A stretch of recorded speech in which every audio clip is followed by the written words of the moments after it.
You might remember an experiment from the early 90s called Biodome, which was this huge self-contained ecosystem that had all the perfect conditions, and it was going to test whether humans could maybe settle on other planets. It was a 2-year program. 8 people go into the Biodome, and it didn't quite work out as they expected. A number of different problems, but one of the interesting things that sort of baffled scientists was that the trees would grow up, as you would expect, in these perfect conditions with the soil and the sunlight and the oxygen levels, but they'd get to a certain point and they wouldn't bear fruit and they would topple over. And they couldn't figure out what was going on until they realized there was something critical missing in this perfect environment, and that was wind. Trees need the wind. They need the stress of wind, whether it's a little breeze or the stress and tension of a huge storm.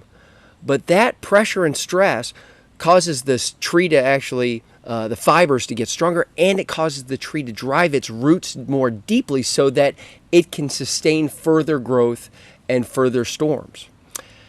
What a great analogy. Because these days we're talking a lot, we're talking a lot about resilience in the military, in corporations, in our society, with our kids, as we're sending them off to school or off to college or into new jobs.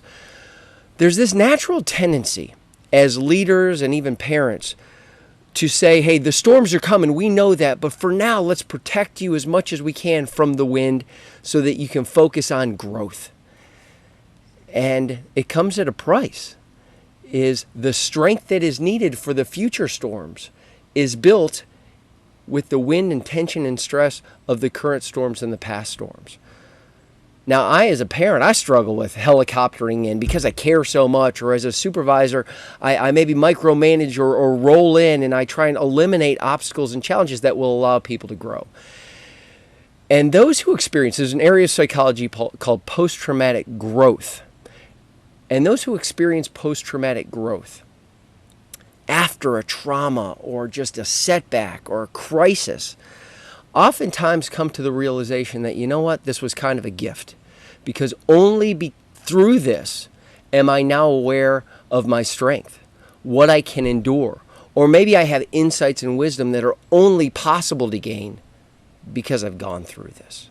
So the challenge for all of us as we develop others is, are we creating a biodome environment where the conditions are so devoid of stress and challenge and frustration and even failure that we're not allowing people to strengthen their fibers professionally, personally, morally, and they're less prepared for the storms to come. So it's a great analogy as we all look forward to maybe resiliency moments in our life. Embrace the wind. Those who follow the Stoic philosophy even go so far as to say, the obstacle is the path. And maybe it's a gift that we should maybe lean into.